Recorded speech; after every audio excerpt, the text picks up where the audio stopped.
Yeah. Ashes in the wind, fire eat the sin. Torch to my desires, let the blaze begin.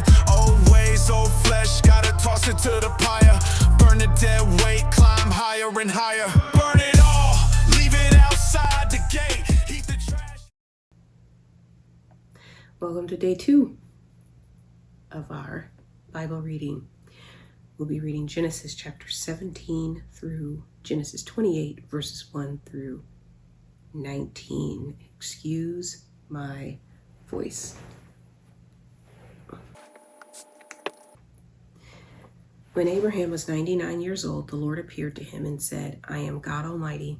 Walk before me faithfully and be blameless. Then I will make my covenant between me and you and will greatly increase your numbers. Abram fell face down, and God said to him, As for me, this is my covenant with you. You will be the father of many nations. No longer will you be called Abram. Your name will be Abraham. For I have made you a father of many nations. I will make you very fruitful. I will make nations of you, and kings will come from you. I will establish my covenant as an everlasting covenant between me and you and your descendants after you, for the generations to come, to be your God and the God of your descendants after you. The whole land of Canaan, where you now reside as a foreigner, I will give as an everlasting possession to you and your descendants after you, and I will be their God. Then God said to Abraham, As for you, you must keep my covenant, you and your descendants after you for the generations to come. This is my covenant with you and your descendants after you, the covenant you are to keep. Every male among you shall be circumcised. You are to undergo circumcision, and it will be the sign of the covenant between me and you for the generations to come. Every male among you who is 8 days old must be circumcised, including those born in your household or bought with money from a foreigner, those who are not your offspring. Whether born in your household or bought with your money, they must be circumcised. My covenant in your flesh is to be an everlasting covenant. Any uncircumcised male who has not been circumcised in the flesh will be cut off from his people. He has broken my covenant. God also said to Abraham, As for Sarai, your wife, you are no longer to call her Sarai. Her name will be Sarah. I will bless her and will surely give you a son by her. I will bless her so that she will be the mother of nations. Kings of peoples will come from her. Abraham fell face down. He laughed and said to himself, Will a son be born to a man 100 years old? Will Sarah bear a child at the age of 90? And Abraham said to God, If only Ishmael might live under your blessing. Then God said, Yes. But your wife Sarah will bear you a son, and you will call him Isaac. I will establish my covenant with him as an everlasting covenant for your descendants after him, for his descendants after him. And as for Ishmael, I have heard you. I will surely bless him. I will make him fruitful and will greatly increase his numbers. He will be the father of 12 rulers, and I will make him into a great nation. But my covenant I will establish with Isaac, whom Sarah will bear to you by this time next year. When he had finished speaking with Abraham, God went up from him. On that very day, Abraham took his son Ishmael and all those born in his household or bought with his money, every male in his household, and circumcised them as God told him. Ouch. Abraham was 99 years old when he was circumcised, and his son Ishmael was 13. Abraham and his son Ishmael were both circumcised on that very day. And every male in Abraham's household, including those born in his household or bought from a foreigner, was circumcised with him. Genesis chapter 18, the 3 visitors. The Lord appeared to Abraham near the great trees of Mamre while he was sitting at the entrance to his tent in the heat of the day. Abraham looked up and saw 3 men standing nearby. When he saw them, he hurried from the entrance of his tent to meet them and bowed low to the ground. He said, If I have found favor in your eyes, my Lord, do not pass your servant by. Let a little water be brought, and then you may all wash your feet and rest under this tree. Let me get you something to eat so you can be refreshed and then go on your way. Now that you have come to your servant. Very well, they answered. Do as you say. So Abraham hurried into the tent to Sarah. Quick, he said, get 3 seahs of the finest flour, knead it, and bake some bread. Then he ran to the herd, selected a choice tender calf, and gave it to a servant who hurried to prepare it. He then brought some curds and milk and the calf that had been prepared and set these before them. While they ate, he stood near them under a tree. Where's your wife, Sarah? They asked him. There in the tent, he said. Then one of them said, I will surely return to you about this time next year, and Sarah, your wife, will have a son. Now Sarah was listening at the entrance to the tent, which was behind him. Abraham and Sarah were already very old, and Sarah was past the age of childbearing. So Sarah laughed to herself as she thought, after I'm worn out and my Lord is old, will I now have this pleasure? And then the Lord said to Abraham, why did Sarah laugh and say, will I really have a child now that I am old? Is anything too hard for the Lord? I will return to you at the appointed time next year, and Sarah will have a son. Sarah was afraid, so she lied and said, I did not laugh. But he said, yes, you did laugh. It's never not going to be funny. When the men got up to leave, they looked down towards Sodom, and Abraham walked along with them to see them on their way. Then the Lord said, shall I hide from Abraham what I am about to do? Abraham will surely become a great and powerful nation, and all nations on earth will be blessed through him. For I have chosen him, so that he will direct his children and his household after him to keep the way of the Lord by doing what is right and just, so that the Lord will bring about for Abraham what he has promised him.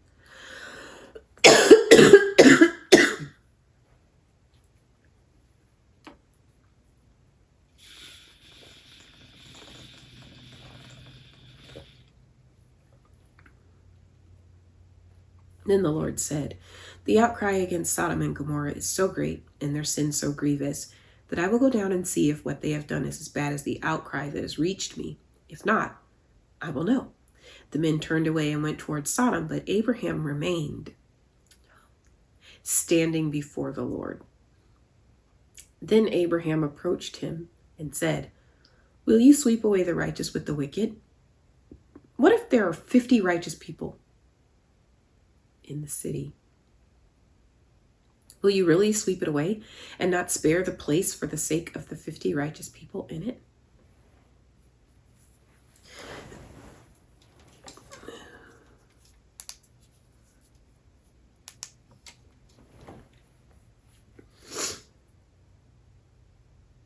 Far be it from you to do such a thing, to kill the righteous with the wicked, treating the righteous and the wicked alike. Far be it from you. Will not the judge of all the earth do right? The Lord said, if I find 50 righteous people in the city of Sodom, I will spare the whole place for their sake. Then Abraham spoke up again. Now that I have been so bold as to speak to the Lord, though I am nothing but dust and ashes, what is the number of the righteous? Is 5 less than 50? Will you destroy the whole city for the lack of 5 people? If I find 45 there, he said, I will not destroy it.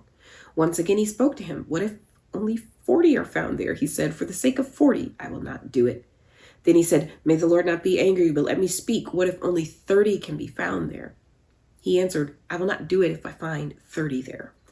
Abraham said, now that I have been so bold as to speak to the Lord, what if only 20 can be found there? He said, for the sake of 20, I will not destroy it. Then he said, may the Lord not be angry, but let me speak just once more.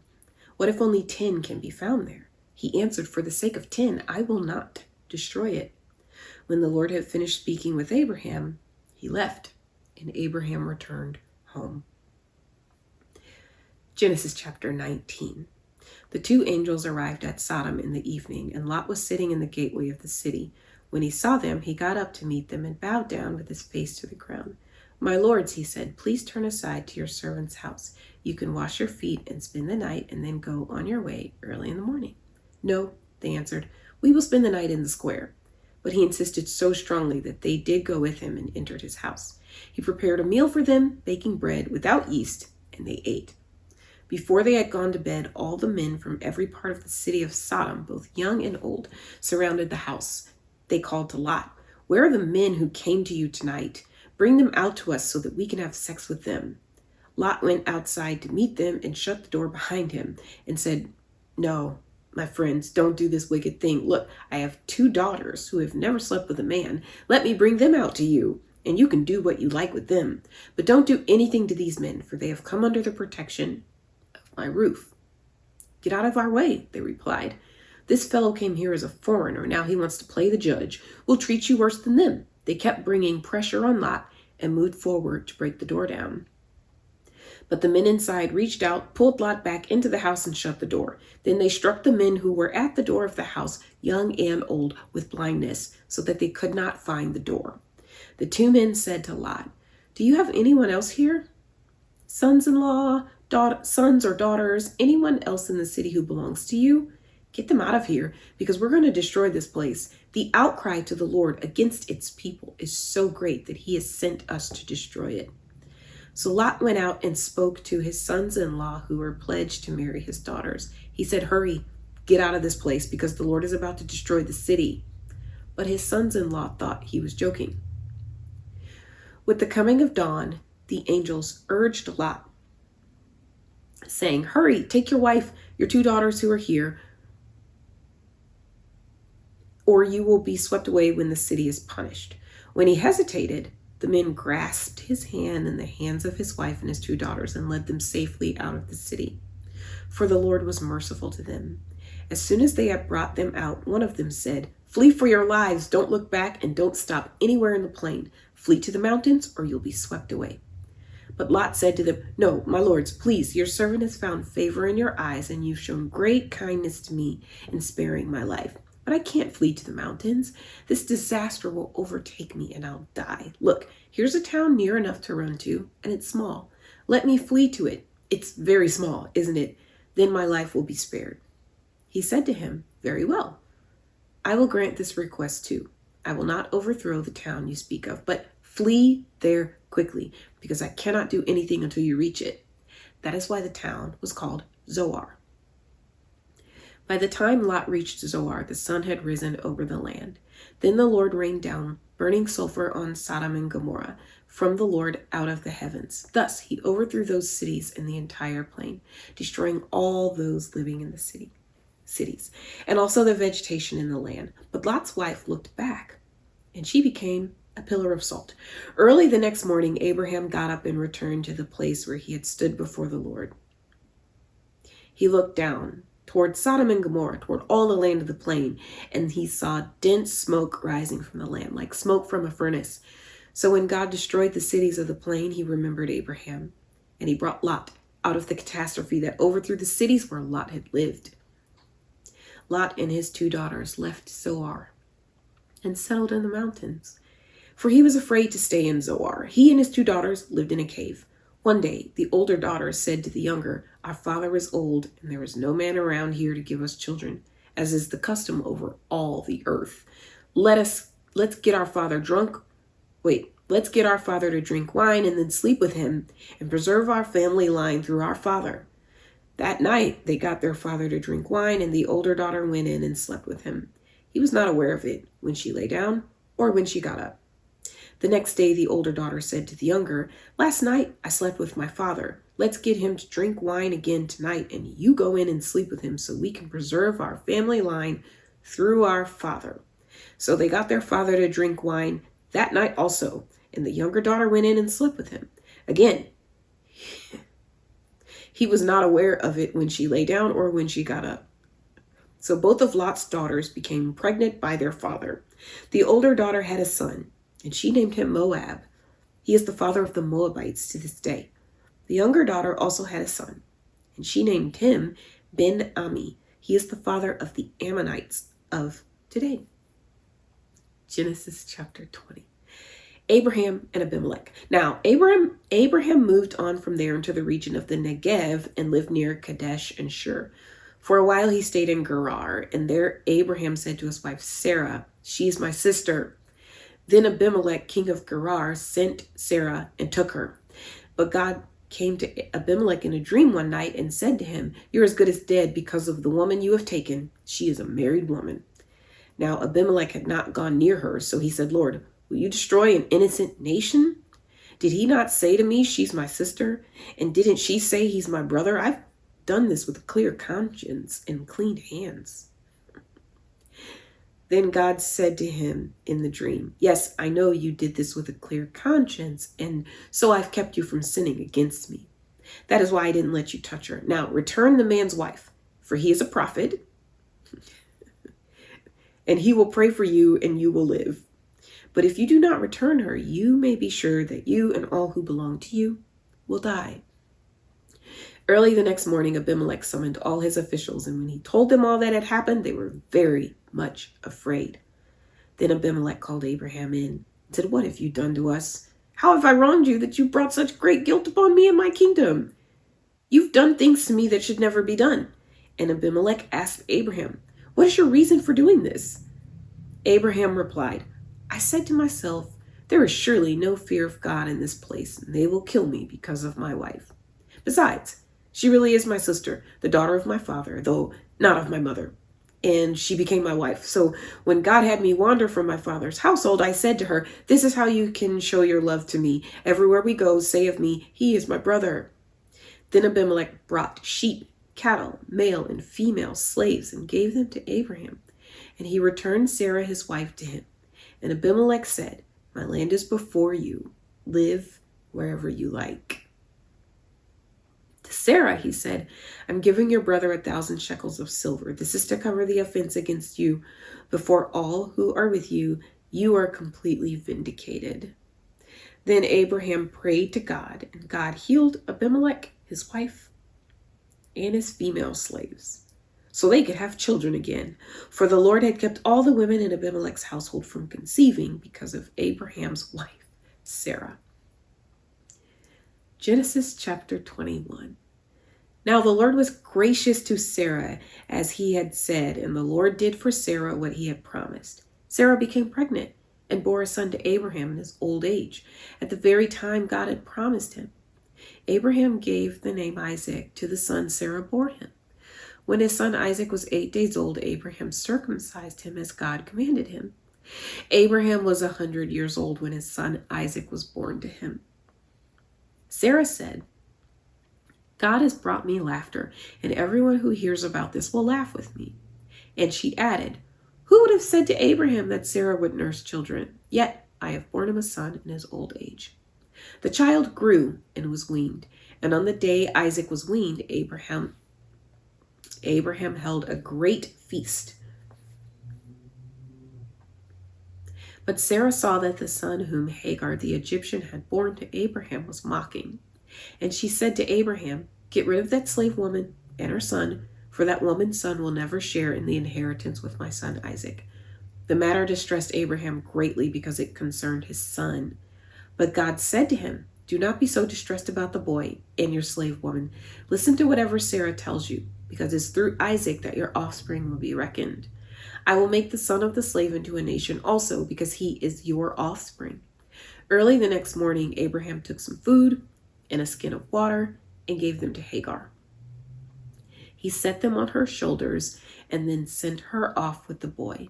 She went her way and wandered in the desert of Beersheba.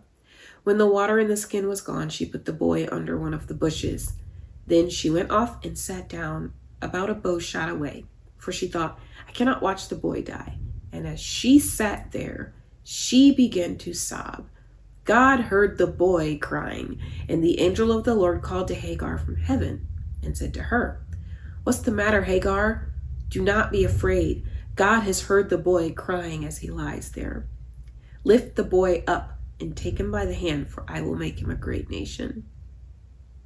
Then God opened her eyes, and she saw a well of water.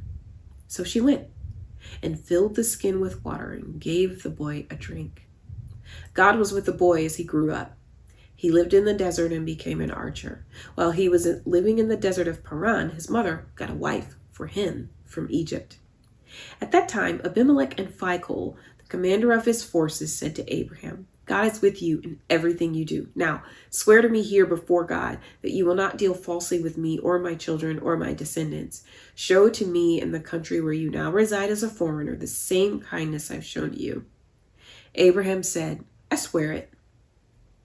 Then Abraham complained to Abimelech about a well of water that Abimelech's servants had seized. But Abimelech said, I don't know who has done this. You did not tell me, and I heard about it only today. So Abraham brought sheep and cattle and gave them to Abimelech. And the two men made a treaty. Abraham set apart 7 ewe lambs from the flock. And Abimelech asked Abraham, what is the meaning of these 7 ewe lambs you have set apart by themselves? He replied, accept these 7 lambs from my hand as a witness that I dug this well. So the place was called Beersheba, because the 2 men swore an oath there. After the treaty had been made at Beersheba, Abimelech and Phicol, the commander of his forces, returned to the land of the Philistines. Abraham planted a tamarisk tree in Beersheba, and there he called on the name of the Lord, the eternal God, and Abraham stayed in the land of the Philistines for a long time. Genesis chapter 22. Sometime later, God tested Abraham and said to him, Abraham, here I am, he replied. Then God said, take your son, your only son, whom you love, Isaac.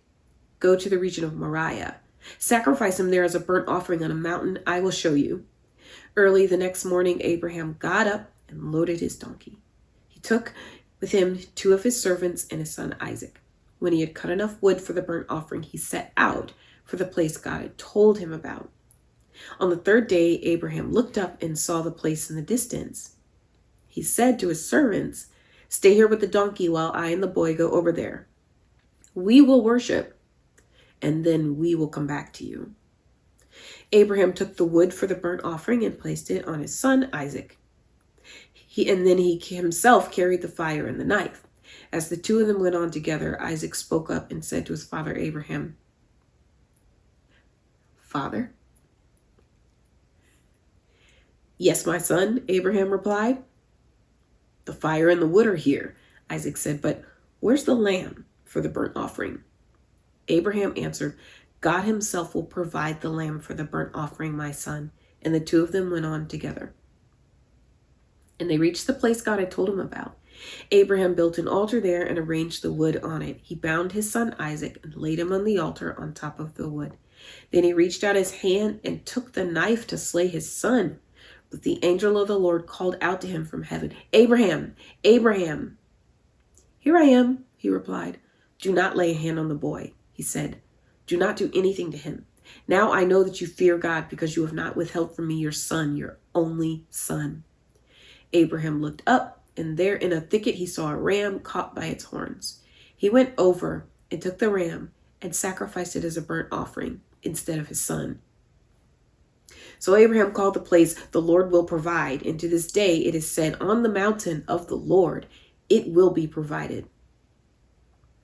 The angel of the Lord called to Abraham from heaven a 2nd time and said, I swear by myself, declares the Lord, that because you have done this and have not withheld your son, your only son, I will surely bless you and make your descendants as numerous as the stars in the sky and as the sand on the seashore.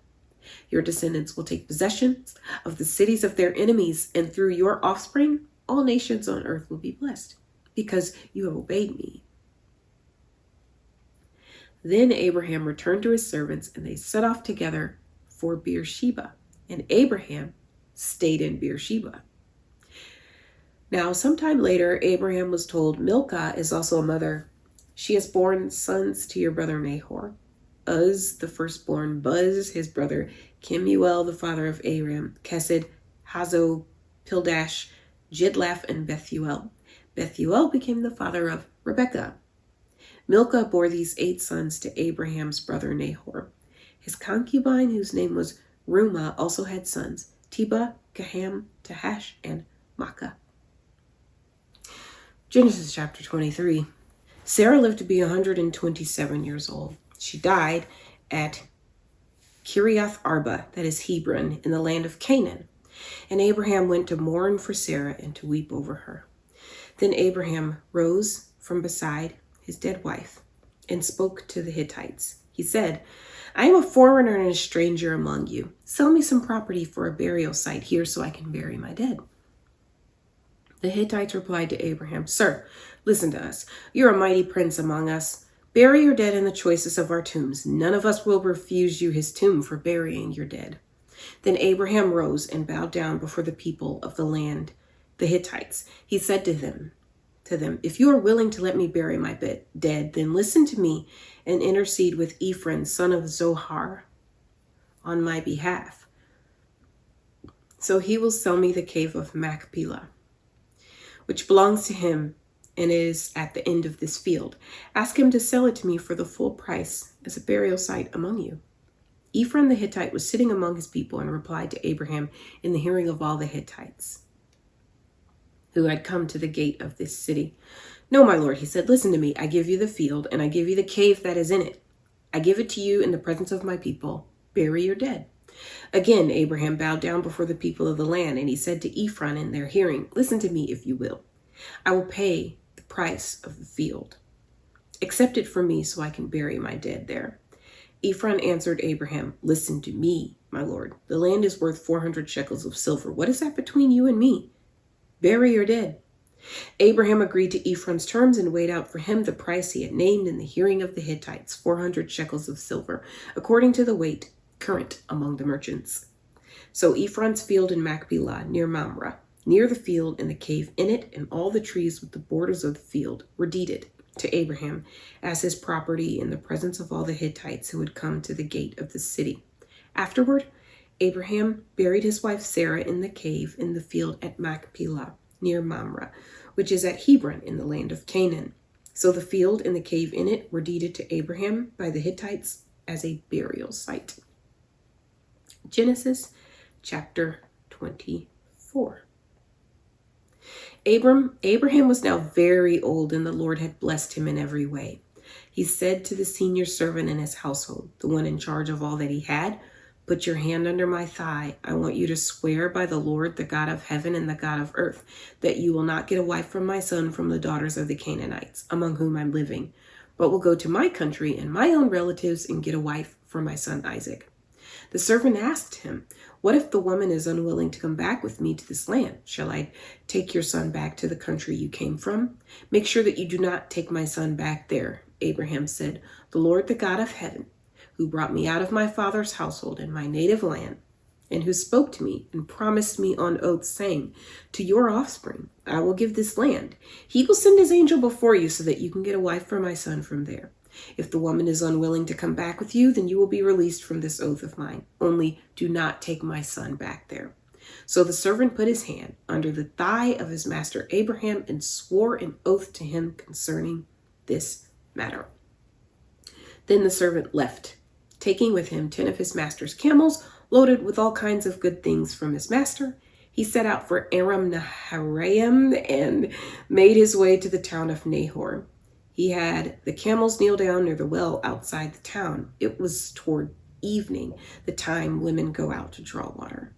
Then he prayed, "Lord God of my master Abraham, make me successful today and show kindness to my master Abraham. See, I'm standing beside this spring, and the daughters of the townspeople are coming out to draw water. May it be that when I say to a young woman, 'Please let down your jar so that I may have a drink,' and then she says, 'Drink, and I'll water your camels too,' let her be the one you've chosen for your servant Isaac. By this I will know that you've shown kindness to my master." Before he had finished praying, Rebekah came out with her jar on her shoulder. She was the daughter of Bethuel, son of Milcah, who was the wife of Abraham's brother Nahor. The woman was very beautiful, a virgin. No man had ever slept with her. She went down to the spring, filled her jar, and came up again. The servant hurried to meet her and said, "Please give me a little water from your jar." "Drink, my lord," she said, and quickly lowered the jar to her hands and gave him a drink. After she had given him a drink, she said, "I will draw water for your camels too, until they've had enough to drink." So she quickly emptied her jar into the trough, ran back to the well to draw more water, and drew enough for all his camels. Without saying a word, the man watched her closely to learn whether or not the Lord had made his journey successful. When the camels had finished drinking, the man took out a gold nose ring weighing a bekah and 2 gold bracelets weighing 10 shekels. Then he said, "Whose daughter are you? Please tell me, is there room in your father's house for us to spend the night?" She answered him, "I am the daughter of Bethuel, the son that Milcah bore to Nahor." And she added, "We have plenty of straw and fodder, as well as room for you to spend the night." Then the man bowed down and worshiped the Lord, saying, "Praise be to the Lord, the God of my master Abraham, who has not abandoned his kindness and faithfulness to my master. As for me, the Lord has led me on the journey to the house of my master's relatives." The young woman ran and told her mother's household about these things. Now Rebekah had a brother named Laban, and he hurried out to the man at the spring. As soon as he had seen the nose ring and the bracelets on his sister's arms, and had heard Rebekah tell what the man said to her, he went out to the man and found him standing by the camels near the spring. "Come, you who are blessed by the Lord," he said. "Why are you standing out here? I have prepared the house and a place for the camels." So the man went to the house, and the camels were unloaded. Straw and fodder were brought for the camels, and water for him and his men to wash their feet. Then food was set before him, and he said, "I will not eat until I have told you what I have to say." "Then tell us," Laban said. So he said, "I am Abraham's servant. The Lord has blessed my master abundantly, and he has become wealthy. He has given him sheep and cattle, silver and gold, male and female servants, and camels and donkeys. My master's wife Sarah has borne him a son in her old age, and he has given him everything he owns. And my master made me swear an oath and said, 'You must not get a wife for my son from the daughters of the Canaanites in whose land I live, but go to my father's family, to my own clan, and get a wife for my son.' Then I asked my master, 'What if the woman will not come back with me?' He replied, 'The Lord before whom I have walked faithfully will send his angel with you and make your journey a success, so that you can get a wife for my son from my own clan, from my own father's family. You will be released from my oath if, when you go to my clan, they refuse to give her to you. Then you will be released from my oath.' When I came to the spring today, I said, 'Lord God of my master Abraham, if you will please grant success to the journey in which I have come.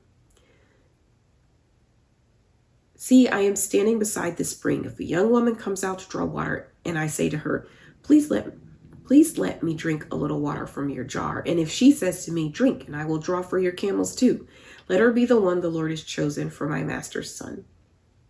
Before I finished praying in my heart, Rebekah came out with her jar on her shoulder. She went down to the spring and drew water, and I said to her, please give me a drink.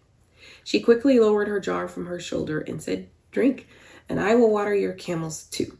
So I drank, and she watered the camels also. I asked her, whose daughter are you? She said, the daughter of Bethuel, son of Nahor, whom Milcah bore to him. Then I put the ring in her nose and the bracelets on her arms, and I bowed down and worshiped the Lord. I praised the Lord, the God of my master Abraham, who had led me on the right road to get the granddaughter of my master's brother for his son.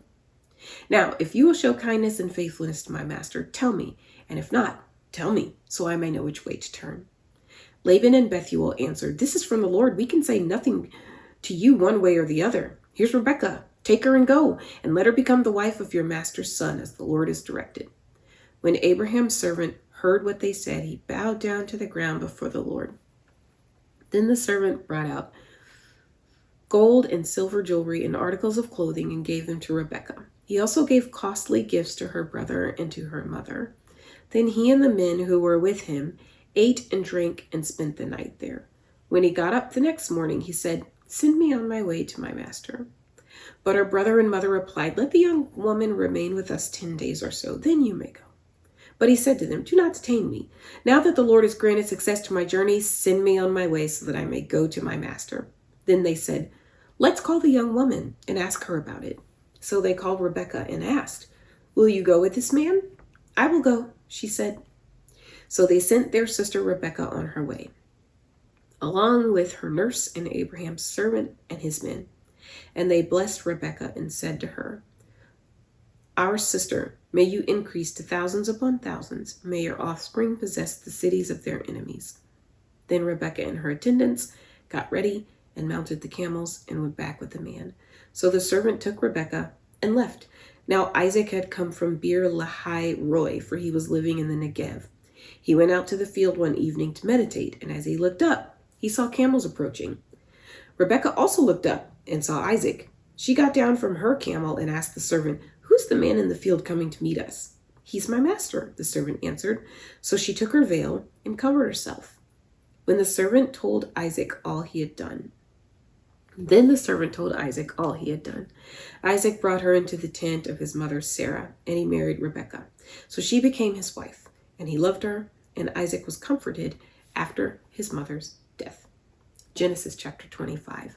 Abraham had taken another wife whose name was Keturah. She bore him Zimram, Jokshan, Medan, Midian, Ishbak, and Shua. Jokshan was the father of Sheba and Dedan. The descendants of Dedan were the Asherites. The Letushites and the Lumites, the sons of Midian, were Ephah, Epher, Henok, Abida, and Eldah. All these were the descendants of Keturah. Abraham left everything he owned to Isaac, but while he was still living, he gave gifts to the sons of his concubines and sent them away from his son Isaac to the land of the east. Abraham lived 175 years. Then Abraham breathed his last and died at good old age, an old man full of years, and he was gathered to his people. His sons Isaac and Ishmael buried him in the cave of Machpelah, near Mamre, in the field of Ephron, son of Zohar the Hittite, the field Abraham had bought from the Hittites. There Abraham was buried with his wife Sarah. After Abraham's death, God blessed his son Isaac, who then lived near Beer Lahai Roi. This is the account of the family line of Abraham's son Ishmael, whom Sarah's slave Hagar the Egyptian bore to Abraham. These are the names of the sons of Ishmael, listed in order of their birth. Nebaioth, the firstborn of Ishmael, Kedar, Abdil, Mibsam, Mishma, Duma, Massa, Hadad, Tema, Jetor, Naphish, and Kedemah. These are the sons of Ishmael, and these are the names of the 12 tribal rulers according to their settlements and camps. Ishmael lived 137 years. He breathed his last and died, and he was gathered to his people. His descendants settled in the area from Havilah to Shur, near the eastern border of Egypt as you go toward Ashur, and they lived in hostility toward the tribes related to them. Toward all the tribes related to them. This is the account of the family line of Abraham's son Isaac. Abraham became the father of Isaac. Isaac was 40 years old when he married Rebekah, daughter of Bethuel the Aramean from Padan Aram, and sister of Laban the Aramean. Isaac prayed to the Lord on behalf of his wife because she was childless. The Lord answered his prayer, and his wife Rebekah became pregnant. The babies jostled each other within her, and she said, "Why is this happening to me?" So she went to inquire of the Lord. The Lord said to her, "Two nations are in your womb. The two peoples from within you will be separated. One people will be stronger than the other, and the older will serve the younger." Then the time came for her to give birth. When the time came for her to give birth, there were twin boys in her womb. The first to come out was red, and his whole body was like a hairy garment, so they named him Esau. After this, his brother came out with his hand grasping Esau's heel, so he was named Jacob. Isaac was 60 years old when Rebekah gave birth to them. The boys grew up, and Esau became a skillful hunter, a man of the open country, while Jacob was content to stay at home among the tents. Isaac, who had a taste for wild game, loved Esau, but Rebekah loved Jacob. Once, when Jacob was cooking some stew, Esau came in from the open country, famished. He said to Jacob, "Quick, let me have some of that red stew. I'm famished." That's why he was also called Edom. Jacob replied, "First, sell me your birthright." "Look, I'm about to die," Esau said. "What good is a birthright to me?" But Jacob said, "Swear to me first." So he swore an oath to him, selling his birthright to Jacob. Then Jacob gave Esau some bread and some lentil stew, and he ate and drank, then got up and left. So Esau despised his birthright. Genesis chapter 26. Now there was a famine in the land besides the previous famine in Abraham's time. And Isaac went to Abimelech, king of the Philistines in Gerar. The Lord appeared to Isaac and said, "Do not go down to Egypt. Live in the land where I tell you. Stay in this land for a while. I will be with you, and I will bless you. For to you and your descendants I will give all these lands, and will confirm the oath I swore to your father Abraham. I will make your descendants as numerous as the stars in the sky, and will give them all these lands, and through your offspring all nations on earth will be blessed. Because Abraham obeyed me and did everything I required of him, keeping my commands, my decrees, and my instructions." So Isaac stayed in Gerar. Then the men of the place asked him about his wife. He said, "She's my sister." because he was afraid to say, "She's my wife." He thought, "The men of this place might kill me on account of Rebekah because she is beautiful." When Isaac had been there a long time, Abimelech, king of the Philistines, looked down from a window and saw Isaac caressing his wife Rebekah. So Abimelech summoned Isaac and said, "She's really your wife. Why did you say she's my sister?" Isaac answered him, "Because I thought I might lose my life on account of her." Then Abimelech said, "What is this you've done to us? One of the men might well have slept with your wife, and you would have brought guilt upon us." So Abimelech gave orders to all the people, "Anyone who harms this man or his wife will surely be put to death." Isaac planted crops in that land, and the same year reaped 100-fold, because the Lord blessed him. The man became rich, and his wealth continued to grow until he became very wealthy. He had so many flocks and herds and servants that the Philistines envied him. So all the wells that his father's servants had dug in the time of his father Abraham, the Philistines stopped up, filling them with earth. Then Abimelech said to Isaac, "Move away from us. You've become too powerful for us." So Isaac moved away from there and encamped in the valley of Gerar, where he settled. Isaac reopened the wells that had been dug in the time of his father Abraham, which the Philistines had stopped up after Abraham died, and he gave them the same names his father had given them. Isaac's servants dug in the valley and discovered a well of fresh water there. But the herders of Gerar quarreled with those of Isaac and said, "The water's ours." So he named the well Esek, because they disputed with him. Then he dug another well, but they quarreled over that one also, so he named it Sitnah. He moved on from there and dug another well, and no one quarreled over it. He named it Rehoboth, saying, "Now the Lord has given us room, and we will flourish in the land." From there he went on to Beersheba.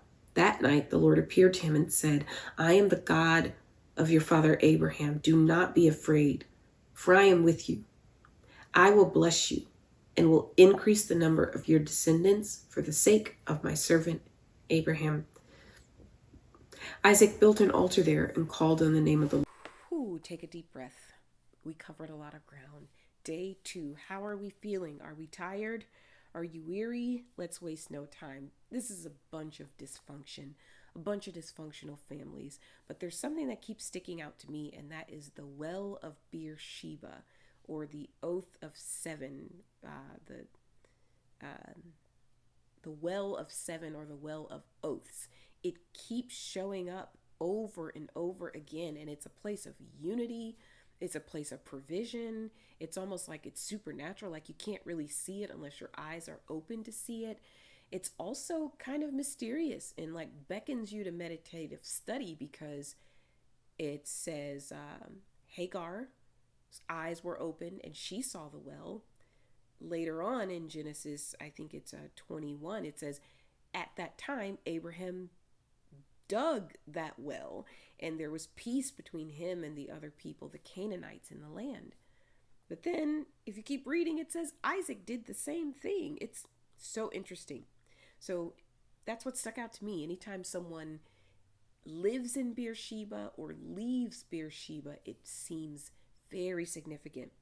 The location of it is it's in the desert of the Negev, and it's almost like the boundary land or the gate of the promised land. So more to come, I am sure. Keep rocking with me, and we will do day 3 and cover Genesis 28 verse 20 through Genesis 40 verse 11. Then we're almost done with Genesis. Awesome. Blessed.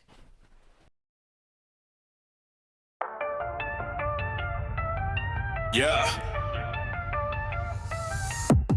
Ashes in the wind, fire eat the sin. Torch to my desires, let the blaze begin. Old ways, old flesh, gotta toss it to the pyre. Burn the dead weight, climb higher and higher. Burn it all, leave it outside the gate. Heat the trash. You made it. Congratulations.